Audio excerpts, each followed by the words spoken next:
Chapter 1: Who, What, and Why. We must admit that what each of us believes, comprehends, or accepts about our who, what, and why is very important to the way we perceive ourselves. First, let's look at who. I think I know who I am. I am a living being. I have consciousness. I have the ability to reason. I have emotions. And I believe I have a will to make choices that will affect my life and the lives of others. Free will is also what I like to refer to as my soul, the real me, the person that can't be detected through dissection.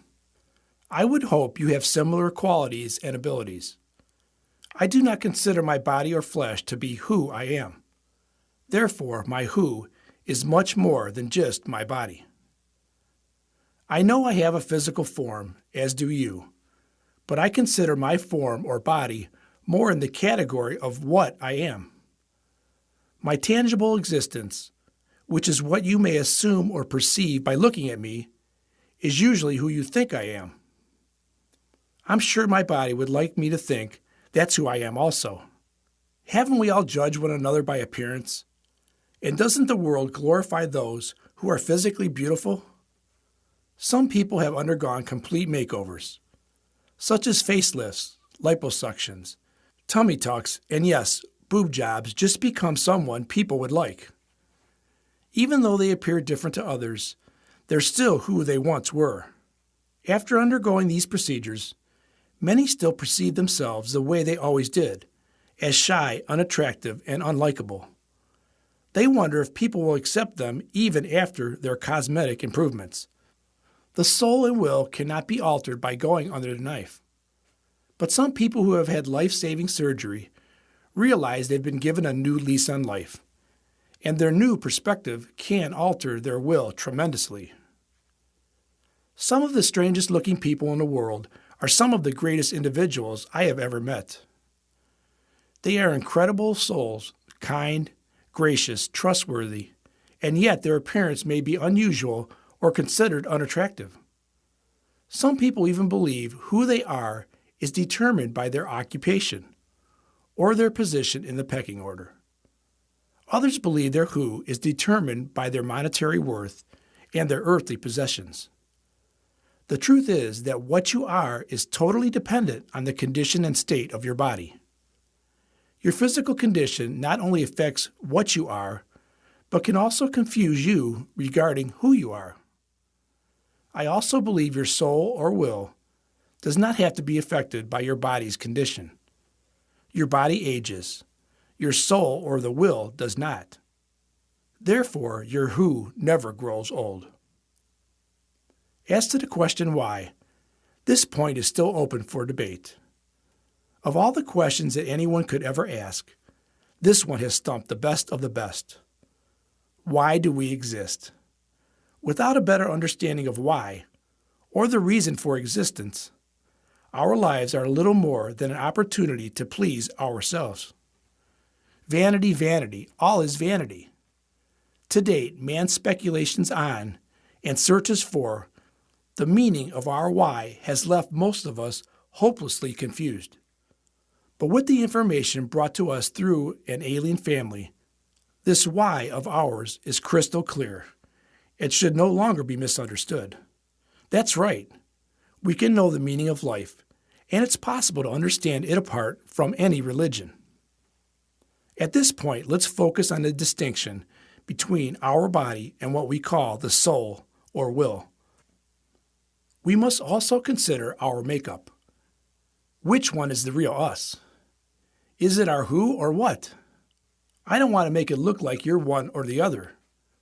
I believe you are both at the same time. You can't have one without the other. There's a union between your who and your what, but never a fusion or confusion. One never becomes the other.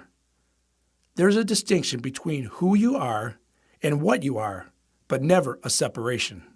I think you just wrinkled your forehead now, and you may be a bit confused. This sounds deep, but it's really not that deep. Our species is one being, with two distinct parts, a body as the form, but what I'd choose to call the real you is a living soul. I realize we could get into a great discussion over body and soul, but until we look into and unravel this alien's who, what, and why, it will not be too clear. Again, I'm trying to distinguish simply our personhood from our form. Recognizing the distinction between body and soul, we then can determine which of the two is in control most of the time. If you strongly believe you are primarily a body, then your body has a tendency to override your will. If you believe you have a soul, your will should be able to keep your body in check. You see, you're actually more like the one you think you are. If you believe you are more than a physical being, capable of making decisions to control your body, you most likely would be able to control your body. It's like being able to tell your body what to eat or not to eat, what to drink or what not to drink, what it should do and what it should not do, and a big one, what it should say and what it should not say. The individual that has little control over his body's actions shows that his will or soul has little control over his body's conduct or desires.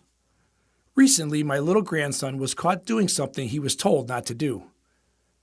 As his dad caught him in the act, this cute 3-year-old little man said, "Daddy, I just cannot control my body."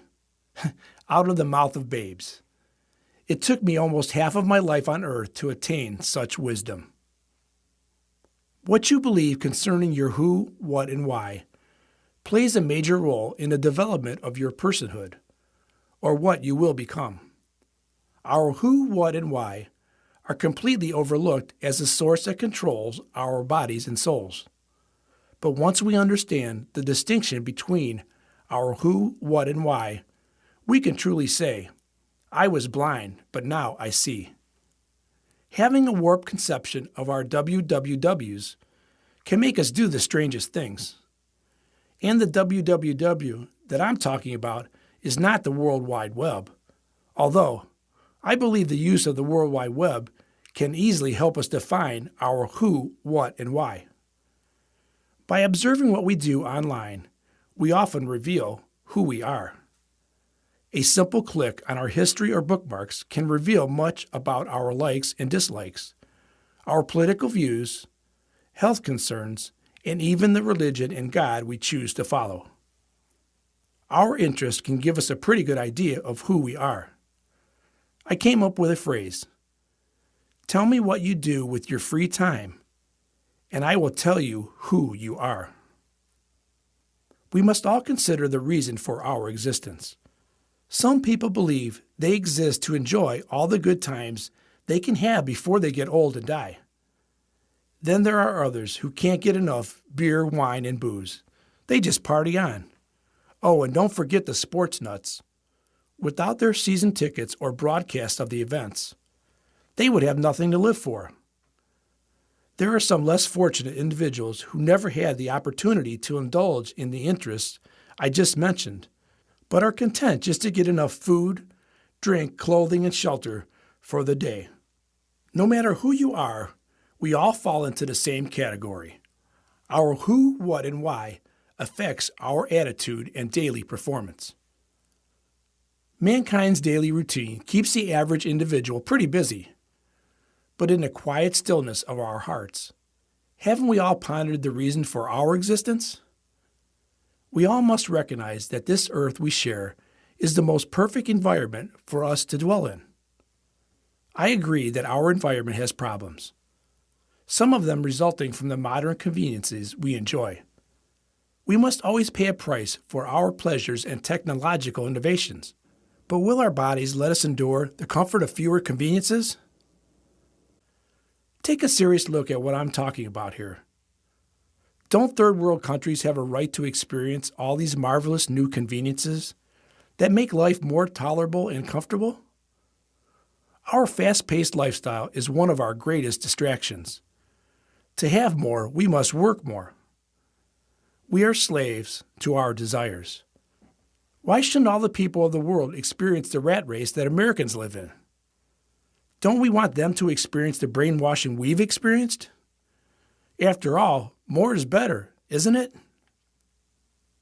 In this chapter, we will look at the age-old question that I feel must be addressed before we can truly live. Somehow, some way, each of us should consider the true purpose of this experience we call life. We have all wondered if our lives and the wonderful world we inhabit was just an accident. Are we special? Are there others out there somewhere? Where did we come from?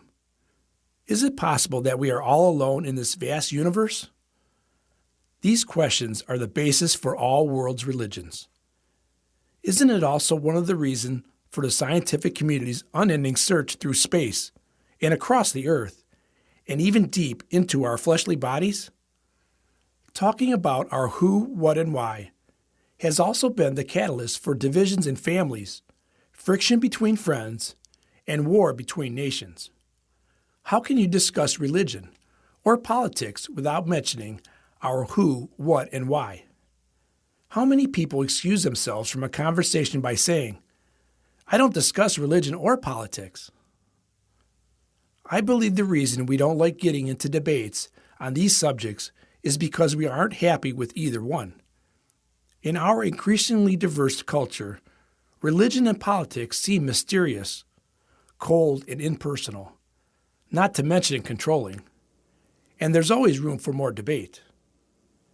To make it even more complicated, when discussing our who, what, and why, we have a tendency to resort to our own religious beliefs, or our lack of religious beliefs, which is a religion in itself.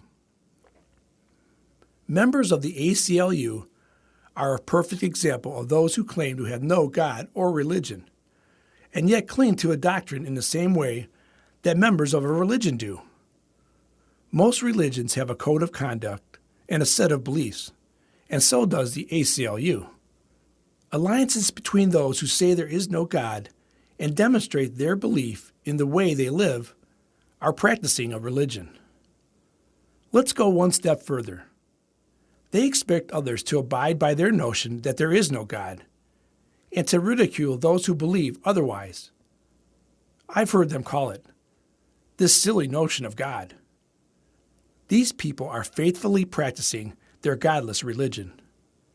They promote their religion over the airwaves like evangelical ministers selling you a bill of goods. They are totally confused about their who, what, and why, and yet they want you to become like them. When asked about the why or the purpose of their existence, they consider it a non-question, because to them there is no answer. Bill Maher is the most outspoken adherent of this kind of religion. As for our other outspoken atheist friends, like Richard Dawkins and Christopher Hitchens, who stand firm in their beliefs, they have both said that there is a possibility that a life force more advanced than ours may exist. And if they're right, we would probably make that force our God. God bless them all. But in case they find this phrase offensive, I'll say, nothing bless them. They are all standing firm in their religion, yet they claim they are non-religious. One of the world's religions began when the children of Israel claimed to have been delivered out of slavery in the land of Egypt by the hand of God. Then, after 50 days, they were given the 10 words, better known as the 10 Commandments. These 10 words define them as a people, as a group, and as a religion. The practice of keeping the 10 words, or the law, was understood in the way they lived. The form of their compliance to the law and the God of Moses, who delivered them from the slavery that was imposed upon them for 400 years.